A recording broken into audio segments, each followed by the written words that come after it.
and welcome to The Conversation with Al McFarlane. I am your host for this Book Chat Thursday, W.D. Foster Graham, the book review editor for Insight News. And here on The Conversation with Al McFarlane, we have stimulating, informative, robust, and inspiring conversation from all aspects of the African and African American diaspora.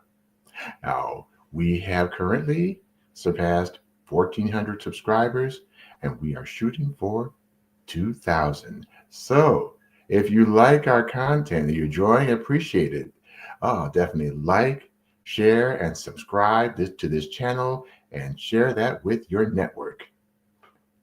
Now, today, on Book Chat Thursday, we have a performing artist to share this conversation.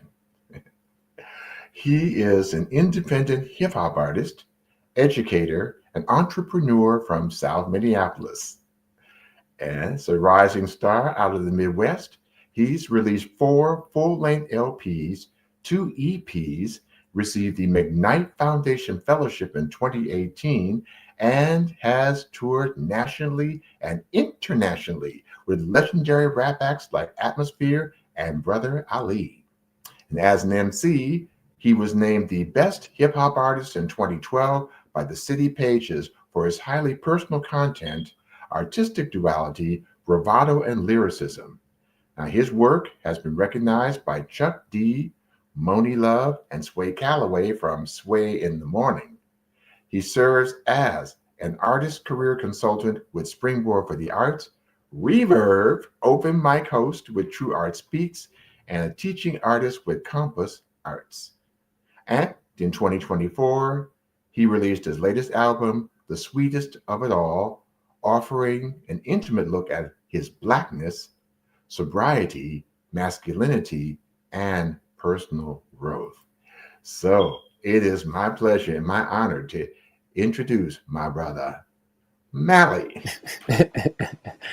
Good day. Greetings. How you doing, Mr. WD? Yeah, excellent. Glad that this spring is sticking around. How about you? Yes, sir. I'm doing well. It feels like summertime here in the Twin Cities. It's already hitting 80, 85. It's heating up. Well, that works for me. Since we have snow for like 5 months out of the year, I'll take any spring day I can get. Yes, sir. I agree with you 100% on that. So, MaLLy, as a fellow Southsider, tell us a little bit more about how you grew up.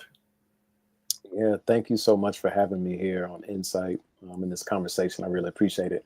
So yeah, Southsider, born and raised, born in 1986. And Southside is a special place to me. Grew up, essentially was raised by my grandmother and mom in a few different neighborhoods in South Minneapolis. And originally, they came from Memphis, Tennessee in the early 80s.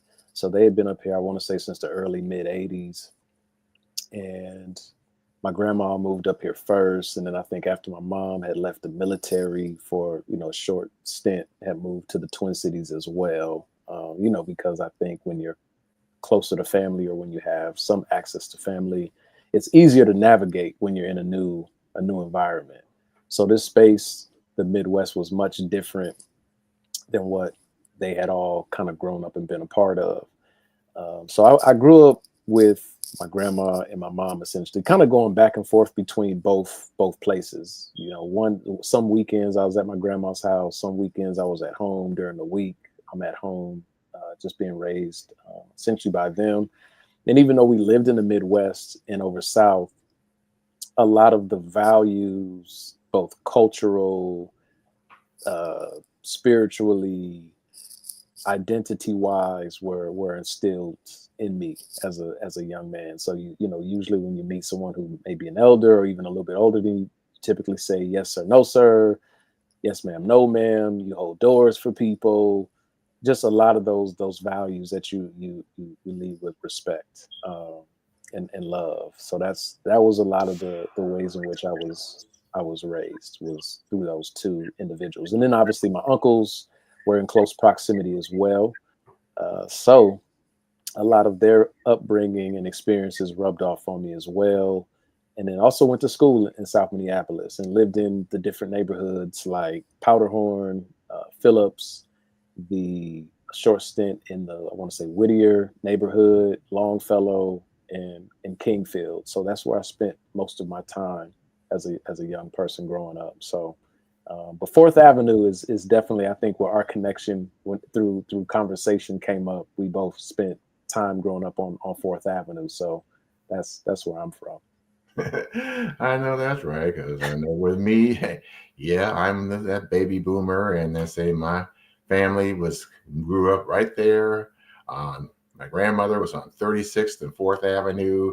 The library is at the end of the block. Central High School was 2 blocks up from where we lived, and 2 blocks down was the heart of the South of what I know South Side, 38th Street and 4th Avenue South. Wow. Yeah. So I was on 43rd. I was on 43rd Street and 4th Avenue Mhm. from about 97 up until about 2011 or so. And then before that, 31st and Blaisdell, where it used to, Mm, the apartment complexes used to be called Finley Place. right. And then since then, they've changed to Albright townhomes. And so it's been fascinating seeing how the neighborhood has changed significantly. And then there's certain sections and pockets that have kind of remained the same. So yeah. Most definitely. So tell me, so who were some other persons that were mentors to you that inspired you as you were growing up? Now, your family, of course, of course, family. You have those that have those values passed down, but now other mentors. Yeah, I would say coming up, a lot of the folks in the neighborhood. A lot of the folks in the neighborhood, some of my best friends as parents coming up were mentors during that time. A lot of people within the Black community, as I knew it, were church going people. So a Mhm. lot of the wisdom and information that they were sharing with you came from the church. Essentially, we learned how to pray at an early age.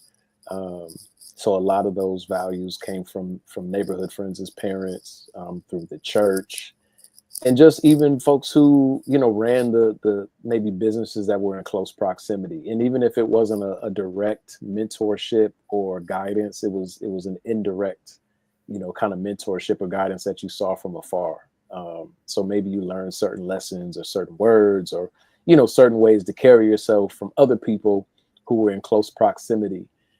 You saw people getting up and going to work. You saw some people who were, had dreams of playing basketball, and you just learned the ways of the neighborhood and how you dealt with each other. But specifically, it was definitely through other friends as parents, their grandparents, the church, even, so many years as being a young person, learning how to take the bus to and from the barbershop. So, Mhm.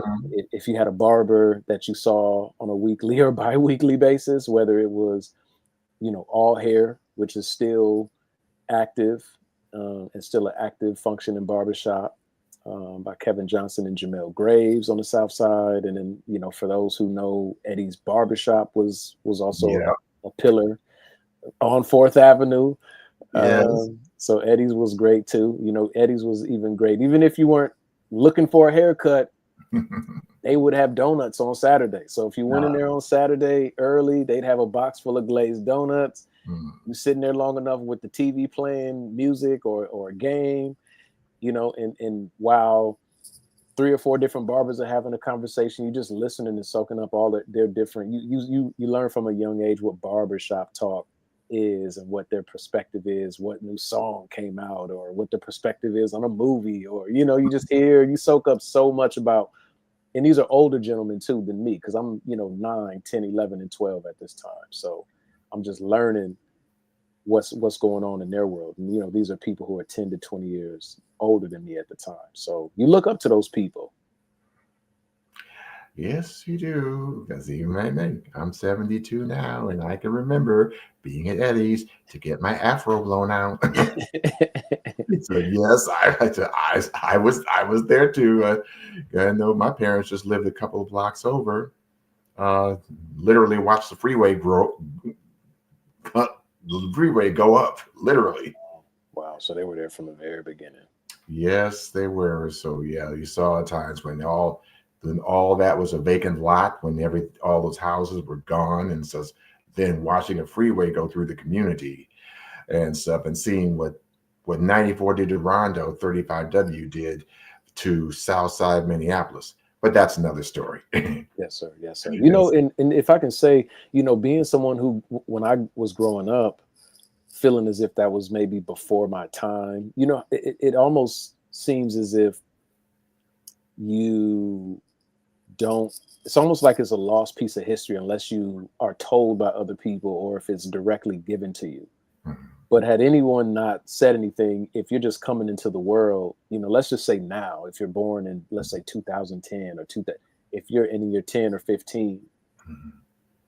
not going through that or seeing that and really understanding the ripple effects that had on the community, always makes me wonder sometimes, what my perspective would have been like had I been around to see something like that, or to really feel directly what the impacts were. So I always respect the people who pass the knowledge, on to the current generations, and so that we don't forget how things were or how they maybe impacted us. Yeah, that is true. I think it's a lot of what our no our responsibilities are, is that in turn that we pay it forward and stuff, because Yes, sir. you and I, we are walking history. And so as important as, as the generations that are following us, that I know to make sure that history lives within them. Mhm. So now, as a performing artist, what was your inspiration to follow the road to where you are as such an artist? Because I appreciate the accolades that I have seen from you, and I said, hat tip. So where was your start? What was that that put you on the road? Yeah, what was the spark? It To keep it as short as possible, it again, I think it was just seeing all of the different energies and vibes in the neighborhood. So growing up in the Seward neighborhood and then transitioning over to the kind of the Kingfield Blaisdell neighborhood, for those that are familiar, Mhm. that was that time frame from the ages 5 and 6 all the way up until about 12 and 13 is, I think, when I think back to those times, those were the formative years of really putting your ear to the stereo of putting together what is everyone listening to. So seeing from afar, a lot of times music not only is music something that is considered to be a cool. So if you're someone who's considered cool in the neighborhood, you have a certain level of how do I say it, influence on Mhm. what other people may listen to. So if some of the older kids listen to a certain artist or a certain group, me as a younger person was curious to know, oh, what is everybody bobbing their head to? What are they listening to? What are they enjoying? So then you feel like, oh, if I get this tape and then I can be in, it's a conversation piece. So a lot of times it just came through first it started off being a fan of the music in general. And it started not even just from the neighborhood, but it started in the house. Mhm. And when I say started in the house, it started in a sense from, again, being a fan, from listening to the music. So nobody, was playing an instrument. Nobody was a drummer or, a pianist, or played the cello or the saxophone or anything like that. It was just being a straight up diehard fan of music. And a lot of the music that was getting played in the house as early as I can remember was a lot of stuff from the 80s. If you know Gwen Guthrie, Yes. Ain't no Uh, going on but the rent. yeah, I think there's another group called Loose Ends, uh, uh, Soul to Soul. Think about Terrence Trent D'Arby, George Michael, obviously Jackson 5, James Brown, Marvin Gaye, Stevie Wonder, all of the usual suspects. Angela Bofield. I mean, I could go on and on and on and on. Keith Sweat. That Yeah. was all of that was getting played in the house, um, and a lot of it was these artists that were being played were in their 20s, early mid 20s. But for somebody who's 5 and 6 and 7, you think that's so far away from where you are in age and time. Yeah. And you're just thinking these are like really grown, super mature people. They're superstars. They can dance. They're flashy. This is Mhm. before you know anything about the business, but something about what they sing, how they're singing, and they look like you. Yes. Um, they look like you.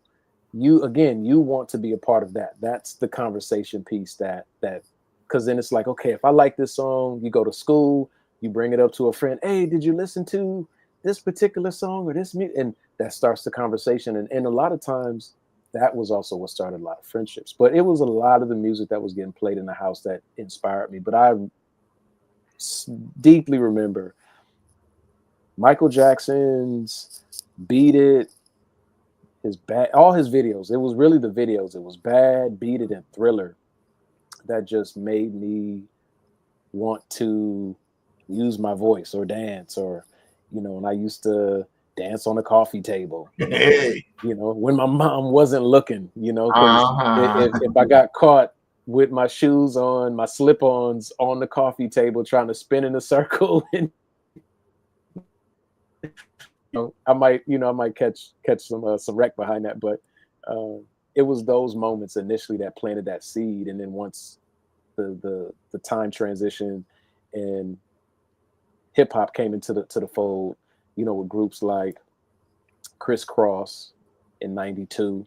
That was a really young group that Jermaine Dupri had been essentially managing and producing for back in the early '90s, and they were a really young, group and young duo. So there was another, again, the connectivity of their age isn't far in proximity, it's close, and then they're younger and they're Black artists too, and they Mhm. dress cool. They were over some really interesting production and stuff that was just catchy. And they were mainstream rap artists. So it just really stood out to me. I remember that being my first tape that was bought for me as a gift was a Criss Cross tape. Ah. And with that being the first tape, I feel like the seeds continue to just, you plant one seed and then it just continues to grow and evolve as you age, as you evolve, as your life experiences change. You start to grow out of certain styles and things, and then you transition into other styles and other things as you get older. And the neighborhood, again, whatever other people are listening to, you want to feel like you're a part of that, so you start maybe taking on different artists and giving other artists a chance in order to be a part of that small kind of ecosystem or microcosm of music and hip hop, and then it transitioned into, at some point, me wanting to write. Mm. In high school, I wanted to rap, and I really, when I think back on it, it was because I was probably doing a lot of deep reflection on, I don't really like to play sports. That's not my thing, but I love film. I love good movies, even bad movies. I just love movies. But I love film, but good music, and just giving music a chance. Because as I indicated to you, I had such a wide palette of pop music, soul music, funk music, rock music. So my palette was just, I think, refined. So I found myself in high school wanting to explore my voice and, again, be a part of that. And then the craft of freestyle rap and battle also was something that came along, and that really planted another seed that really made me say, oh, that's what I want to do. I want to do that. Because again, it ties back to those same things. It's like, oh, what are they saying? How do they look? What's Yes. the response that they're getting from people? And then what's their story behind it? Like, what's their style, or what makes them them? So that was like, for me, it was an exploration of wanting to find my voice. Yeah. And definitely it is appreciated, most appreciated. And now speaking of rap and hip hop, one of the reasons I wanted to show, because I'm reminded that rap and hip hop are variations of spoken word. Now, what I like to ask you to, because oftentimes it's important to know the history behind it. So, would you share your knowledge of the history of rap and hip hop? Yeah, when I think about the history of rap and hip hop, I think hip hop is going to be 52 this year. So if we think back to August 11th, 1973, I want to say is what we documented as the day hip hop was born. And Mhm. how, when you think about us, when I say us, I'm saying Black folks, folks from the Caribbean, folks from the island, post-slave trade, just all of those different elements of black people, African people, which whatever quote unquote box you fit into, but just Black people. We think about how resourceful and creative and magical we are as a people, how we can take one thing or a few different things and turn it into this other thing. Mm. And how, to me, during that time, personally, I always felt like hip hop was a branch off of, it's essentially the next child in the timeline from blues, jazz, soul. It was on the heels of disco. If you listen to the production, the outfits people were wearing at the time, when you think about Grandmaster Flash and the Furious Yes. Five, when you think about Sugar Hill Gang, Mhm. you think about all of those groups and how it sounded. It sounds like hip hop, flow wise, delivery wise, but then there's elements to it that still feel like it's coming out of a different era, or one sound into the next. Mhm. But again, we're talking Black men, Black women, and hip hop not only is the art of the MC or the rapper, but it's the turntablist or the DJ who really set things off with the break beats, uh, which were pulled from older music from the earlier 1900s. Then you have what we call b-boys and b-girls, who were breaking, who did popping, waving. For folks who may think of it as cardboard box footwork, spinning on your head, Mhm. all of the super talent that it takes to do that. And then the folks who were visual artists or graph writers, who would tag their names on trains, buildings, many things like that, um, and got their voice, got their message out through that. And it was, to me, telling to really, when I think about it, it really just comes through expression. It's really just another way of expression, Black expression, through the voice, through visual art, through dance, and through music, essentially, for the last 50 plus years at this point now. Mhm. And even from then, it's evolved so many times, several times over. We're talking early 70s, early 80s to the 90s, early 2000s, all the way up to now. And it spread from, we're talking the East Coast and the West Coast. The Midwest at one point had its own sound. Down South had its own sound. And I feel like each region has had its own moment to kind of shine. But the East Coast is where it was really, in the Bronx, was really just essentially the birthing place. Bronx, Brooklyn, Harlem, Queens. So many different folks have come out of there, and it just spread like wildfire. And folks, and it's influenced the world in so many ways that we know, and a lot that we don't know. so Yes. Yeah. so yeah, I think hip hop is definitely something that has come out 50 plus years, and it's just a form of Black expression and resiliency, and our story, which you and I talk about a lot, is the story, the voice. Um, so if you think back to Grandmaster Flash and the Furious Five, just the song, The Message, he starts off telling a story, broken glass everywhere, Melly Mel, like that, simple but effective, Yes. to tell the story of the times. There you go, and they say thank you for sharing that, because it's said not everybody knows the history, and it's important to retain that history when it, as we see where we are now from when from back in the day. So that being said, I have a question for you regarding your latest album. So why did you feel the need to honor your blackness, sobriety, masculinity, and personal growth so much on your latest album, The Sweetest of It All? Yeah, I really appreciate that question. I think, kind of going back to the voice and what your story is. I think for a long time, I had found myself in this space of maybe tackling overall as a body of work, maybe tackling one of those things or some small element of it. But I feel like with this particular album, I felt the need to make a body of work that was unapologetically black or unapologetically nappy, as I say, in the sense of taking a so-called negative and turning it into a positive, and just shining a light on those elements, because I think a lot of times we deny that gut feeling or that voice. We deny our own personal flow. And that's a word that we use a lot in hip hop, is flow, when it comes to how you deliver your verse and how you're rhyming and how you're speaking and saying what you say.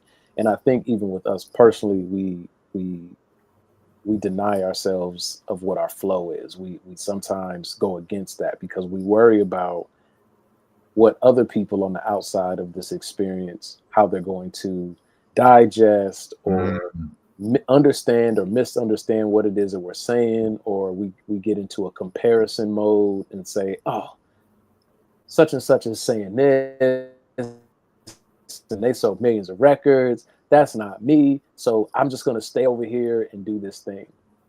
And I think for me, I wanted to do a project that didn't shy away from that flow or from that voice or from any of those stories. I wanted people to know, first and foremost, um, who I am, what's made me who I am over the years, and continuing to uh, essentially help me evolve and mature into the man that I am today. And then also just talking about the process of what it is to go through something, but also like how do you not only, if something breaks, how do you put it back together? If How do you go through, and then how do you also let go and make room for new things, specifically in terms of sobriety, intentionally deciding to live in a sober lifestyle, um, to be more sharp, to be more on point, to be more in tune with what I think the creator is saying to me, what I'm being inspired by, not missing any details, and just sharing that change is great, change is good, change is okay. Change brings out, I think it might be challenging, but I do think change has the tendency and the capability to bring the best out of all of us. I really do. And I think it's good to share that, and take those risks. Sometimes change involves risk a lot of times too. And I think there is a little bit of fear of doing that, or following again what your gut is saying is, and not forcing it, being yourself 100%. And whoever hears this record or hears this project, I want them to get as accurate of an assessment of who I am in this point in time. So I feel like through all of those different aspects, I don't want it to just be something for the moment and saying like, this is my super conscious black album, I'm focusing on this, I'm trying to market this, I want to market that. It's like, no, this is really my life. This is really who I am. This is really where I come from. These are the people that inspired me. These are the people that helped grow me. These are the experiences that I went through in order to become this person.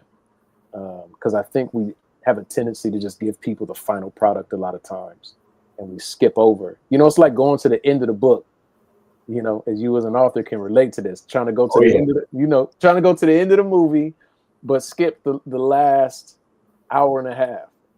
You want all the spoilers or the cliff notes. And to me, there's so much in between. And I wanted that album to represent that particular process from track 1 all the way to track 14.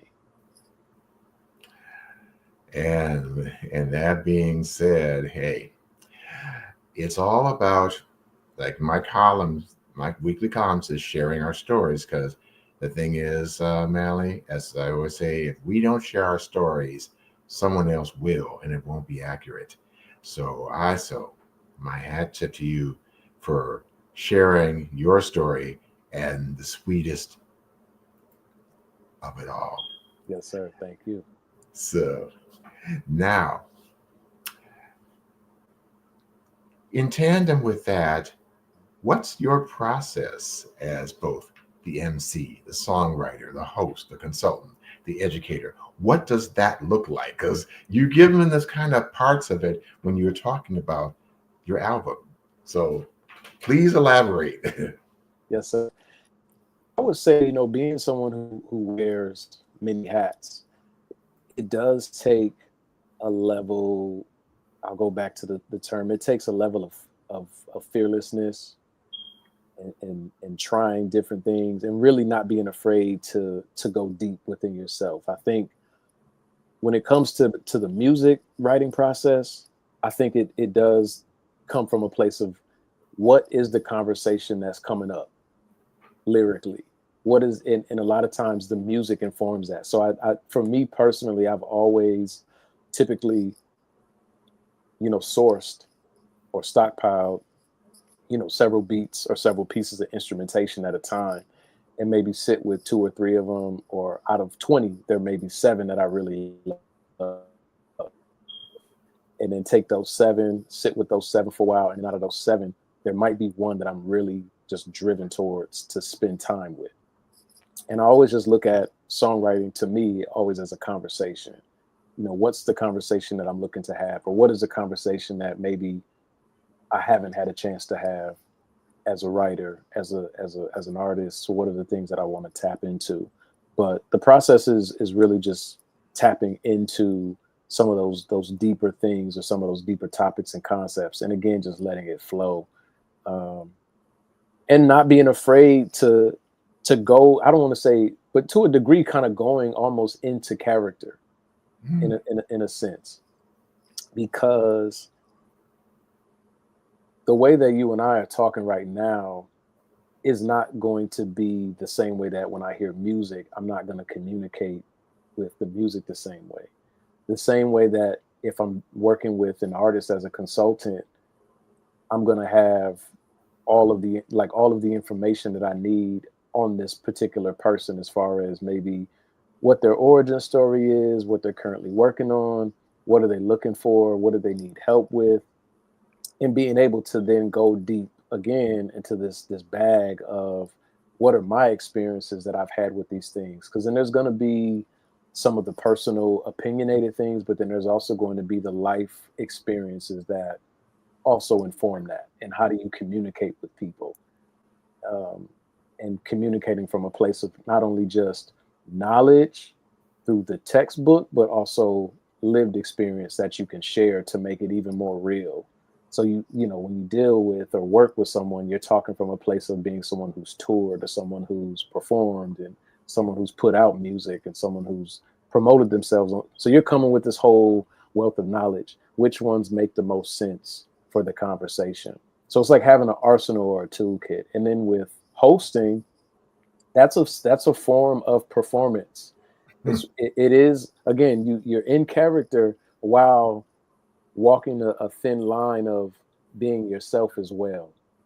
You want to have for me, my personal style is being warm, welcoming, down to earth, inviting, and just paying attention to everything that's going on in the room. So really paying attention to the sonics of the room. Are people in a good space? Where am I at personally? What's the type of style I want to bring to the room and to the space? How do I want to make people feel? And that's usually how I look at songwriting as well. It's like, what is the emotion or the vibe or the frequency that I want people to be on when they listen to this? So all of those types of skills tie into songwriting, live performance, consulting, as well as um, hosting and consulting. So yes. Yeah. And, you know, it's all an ongoing process. Yeah. So you wear many different hats. Yes. As one who's doing that, I can definitely relate. Yes, sir. So now now you've been a hip hop artist for like 15 plus years. Mhm. So where do you go, or what do you do to remain inspired and creative, and even in the fact that you do wear many hats? Yes, sir. You know, for me, over the years, I think is being in life, like really, really being fully submerged in life. And I feel as if inspiration is all over the place. I think you could find the inspiration from a piece of work that you did years ago. You may say, "Man, I'm looking for a certain conversation. I feel like I kind of had it, but let me go back to some older work to see how I was sounding and things that, because I always go back to my older work and just review and just listen to see what was my delivery like on this particular song that I really love, that also people really love themselves. What was I talking about? Not to copy it, but just to see, just to kind of recall, where was I at in that space when I wrote this particular song? Was I in a good space? Was I in a somewhere in the middle? Was I in a low point? And then just able to just live. I think really giving myself a chance to live and not be held hostage in the studio. Just I gotta make 5 songs a day. I gotta make, but really just getting to the place where I'm really living life and letting life provide the information and plant those seeds over time. So whether it's going to see a new film or rewatch old films, it's very possible a documentary or an interview with someone may spark an idea or a certain concept.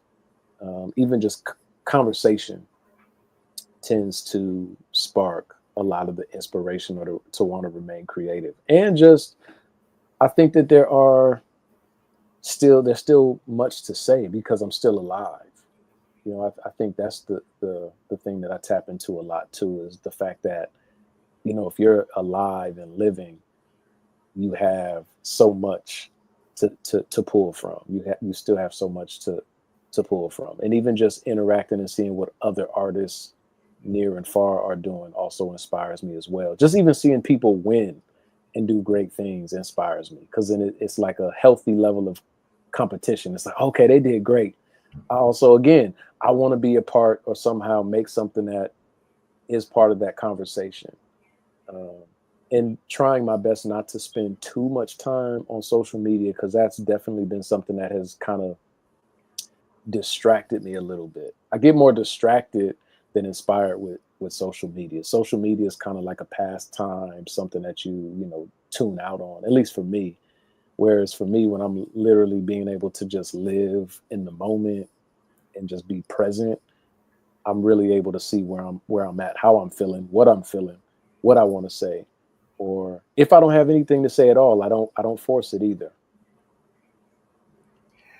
Well, I can relate to so far as what you have in you creatively, because as an author, I still have several novels in me. Just never dreamed that for me, when I wrote my first novel, that there would be 6 or 7 more that are going to follow it, and still more on there. So that creative thing is, it's there.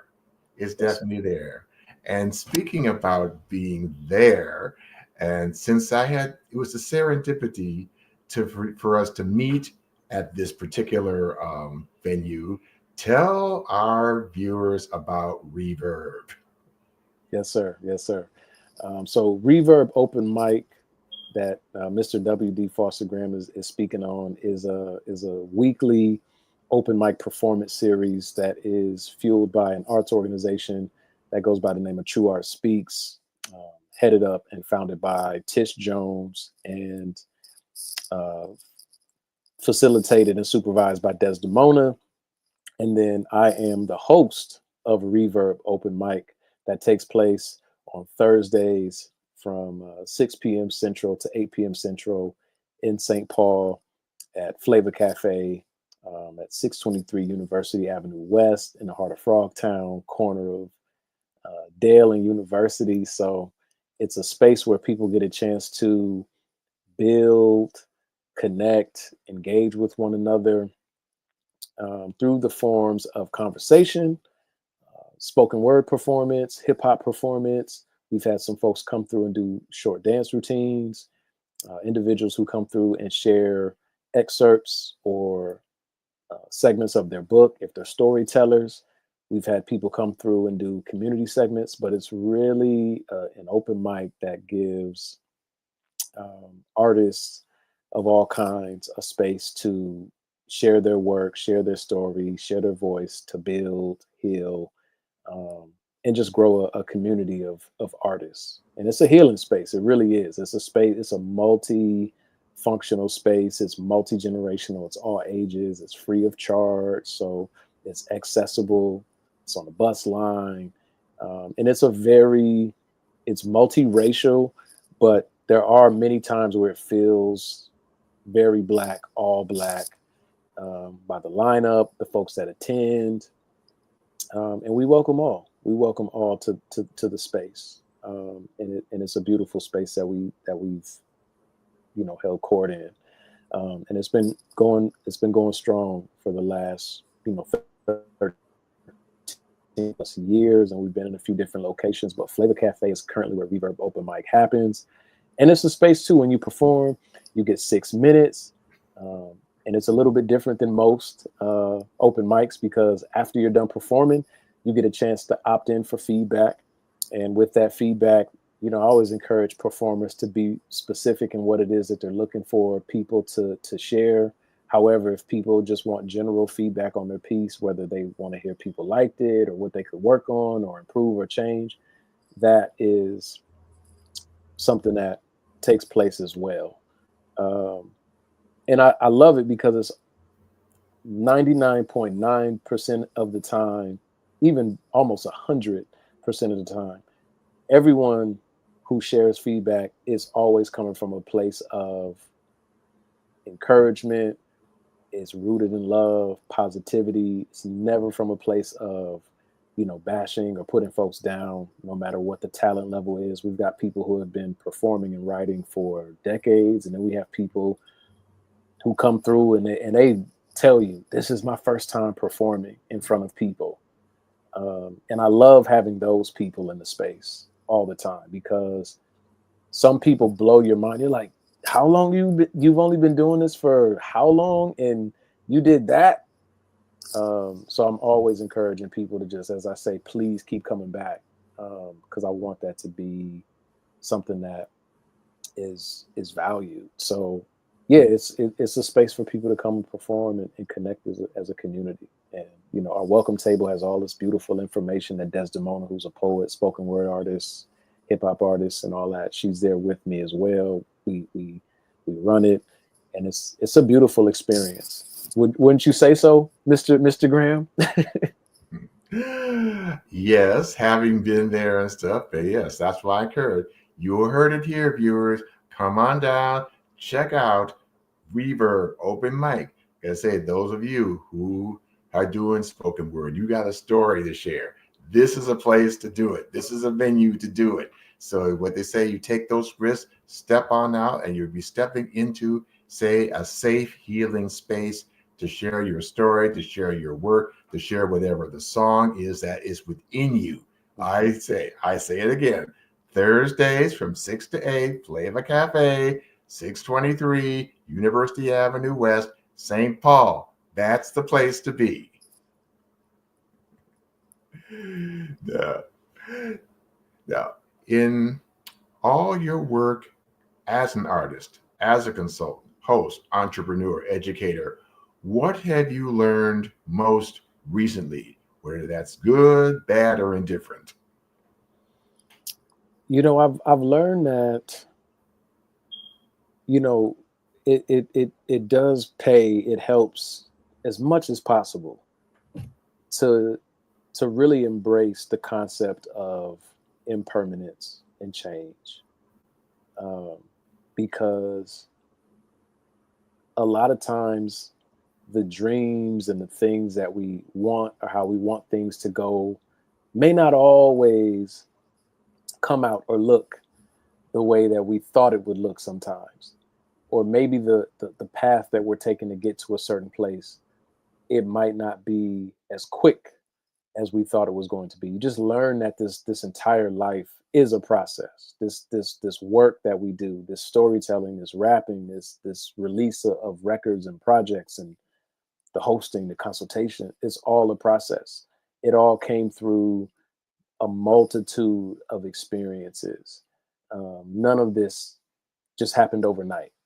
You didn't get to 6 or 7 different books through, sitting down from one year to the next. And some people are that prolific, but just bear with me, is that in order to, I think, get to a space where you really understand you, your process, how you navigate and move in the world, owning your voice, finding your voice, and expressing it in a way, and how you do your work. That's a process of having some wins, or as they say, taking some losses or lessons, as I call them, and really applying those to the next round of whatever it is that you're doing. But it really comes down to just being open-minded and flexible in how things play. Not always successful in how flexible I am, because when you get married to something, or you're really hard pressed on making and being fixed on something, and you really want it to be a certain way, it can be disappointing. But just being as open minded that if there's a lesson from it, whether regardless if it feels like a loss, if there's a lesson, to me, I still see that as a win, because you still have something to take home with you and make yourself better. Um, and just being a listener. I think listening, not only just to people, but for me, I always say, on the song Black and Gold Genetics off the Sweetest of It All, I say, if you listen closely, the universe is whispering. So it's this idea of if you pay attention to what's going on right in front of you or around you, again, that gut feeling, that vibe, that frequency, a lot of times the answer is typically right there or close enough to you. So being a listener, and also through listening, being able to, that I think makes you better to then lead. It, being a great listener then puts you in and being open to being led too. I think those two things definitely help you become a better leader of yourself, which then I think advertently and inadvertently then spills over into other people. Um, and also just being open, being generous in whatever way that is, whether it be with your time, generous to yourself, and giving back in whatever way that looks like, through advice, through whether it be for the career, life, music, your vocation, not being stingy with who you are. Um, but obviously within reason and within balance. You can't spread yourself too thin, because we know how that is. But a very healthy balance of being generous, being a listener, and being open to change and flexibility of where the tide might take you. Because sometimes we're up, sometimes we're down, but we're going somewhere. Yes, we are. So now I'm going to ask you a question that I ask all of my guests. Is this: what advice would you give to your 13-year-old self from where you are now? Mm. Um, yeah, just just being in deep reflection about a lot of things over the last, handful of years, um, I would definitely say don't don't live in fear, essentially. And that it ties back to that concept of not blocking your own flow, and not listening to your gut. Like, listen to your gut and go with that. Listen to that, because I think the gut sometimes it speaks, speaks as clear as day, more than than anybody who's standing next to you or in close proximity. A lot of times, I think we live in fear, and it cuts us off from really thriving and shining. I would tell my 13-year-old self, listen to your gut. What are your dreams? What are you interested in? Go for them. Like step out on faith, um, and not by sight, of what you're seeing. And a little bit of fear or nervousness is okay. I think it's okay to be a little nervous or a little anxious in pursuing something, or trying something and putting yourself out there a little bit more, versus everything's not going to be as controlled and tight and neat and as clean as you want it to be. But um, that would be something I would tell my 13-year-old self. It's like, oh, you want to be in theater, or you want to act, or you want to sing, or try it. You never know. You never say you can't do it until you try it first. Um, so yeah, I would definitely say that. Hey, thank you. Thank you for sharing that. Now, so what do you hope to accomplish or see blossom from your performing art, from your music? Yeah, I really would like to see, even if it's me as the vessel who is, let's say, performing at a show, or headlining a show, or hosting, or I look at all of those opportunities, not even just things that directly impact me, but I want any and all opportunities to hopefully always turn into opportunities for other people.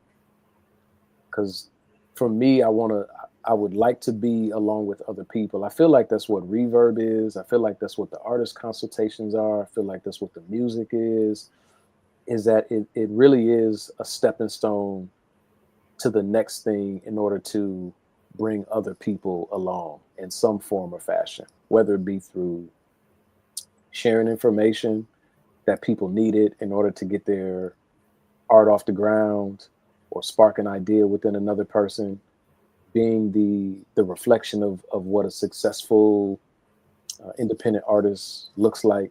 There's many different ways to do it. So being someone who holds knowledge, but also distributes that information and that knowledge as well, and does it also through action.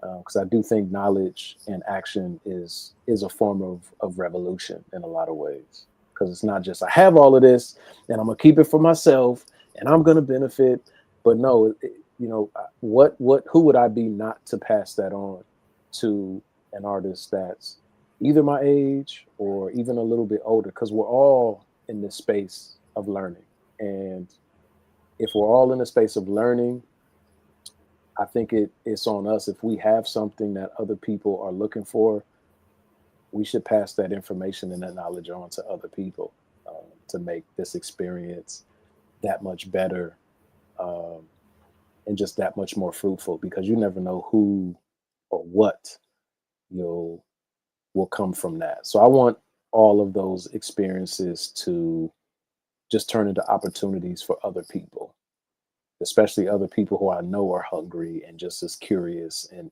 interested, and telling their story and changing the world, essentially, in whatever way. Even if it's not on a global level, but if it's even co-located, national, however it looks, there's some little bit of change. We might not see it on a super huge level, but we shouldn't be too worried about quantity and mass. We should definitely be thinking, okay, what's the intention? continuing to inspire people who are intent on just doing great work that inspires other people. And hopefully what they do does the same thing. You know, they say each one teach one, and hopefully just continues to spread that way. Yeah, that is so true. And when it comes to making, it comes to change and something we do, something my elders often say is bloom where you're planted. Wow. Because oftentimes you look, the change can be right there in their own backyard, figuratively speaking. Yes, sir. And so, and something I may have mentioned earlier is when we find a way to pay it forward, we're making a difference. Mm. So now, for our viewers, where can our viewers, find and purchase your body of work? Certainly. Thank you so much for asking that question. So for anyone interested in purchasing merch or music or anything that's related to MaLLy, you can head over to MaLLy, MPLS.com. So that's MaLLy, MPLS.com. The Sweetest of It All is available in the form of vinyl, CD, digital formats. And then some of my other bodies of work can also be found on MaLLyMPLS.com, iTunes, Instagram at MaLLyMPLS, things of that nature. So yes, feel free to check in and tap in with me. So yes, we've got vinyl, CDs, and we also have hoodies and t-shirts as well for those who are interested in, supporting the movement, independent musicianship, for the last 15 some years. Sounds like a plan. So we have a few minutes left. So I'd just like to ask you a few. So what's in the future, projects and so far as your work, that sort of thing? Yes, sir. So I'm still in the thick of promoting my latest body of work, The Sweetest of It All, produced by DJ and producer Last Word. It's currently based in New Zealand. So I'm pushing that. Really beautiful reception. So just continuing to push that in the works of putting together a couple more music videos for that album and from that album. In addition to that, continuing to host Reverb Open Mic, which takes place on Thursdays from 6 p.m. to 8 p.m. at Flavor Cafe. Reverb Radio that takes place on Fridays from 7 to 8 p.m. on Frogtown Radio. If you're interested in tuning in, hosted by myself and Desdemona. And then just, I do have some other performances that are tentatively potentially being booked, for the summertime, as well as some teaching artist opportunities as well. And then just continuing to push along with, this, small business I've had for, several years now in the distribution world. So yeah, I'm wearing many different hats, and I'm also just hoping that I get a chance to, get at least 1 or 2 trips in, if my schedule allows it. And then also artist consultation work with Springboard for the Arts as well. So that'll definitely be something that'll take up, plenty of my time. So. Well, hey, you heard it here. So we got about 30 seconds going here. And to have closing thoughts. Closing thoughts, I just want to say thank you to W.D. Foster Graham, Insight News, Jared for being such a kind and gracious, assistant in getting us situated and into the chat really well. I just want to thank everybody who's a part of fueling this experience and putting everything together, because as I always say, without you, there is no us. I want to thank you for your time, Mr. W.D. Foster Graham, and being so kind, and everyone that supported MaLLy and The Sweetest of It All and all of the work that me and the folks that are in my community continue to do to push this thing further. Oh, thank you. This is W.D. Foster Graham, your host today for Book Chat Thursday and Insight News. And we have as our special guest, performing artist and man of many hats, Renaissance man, MaLLy. So definitely keep your eyes and your ears tuned. And so in the meantime, take care and we'll see you in the next go round.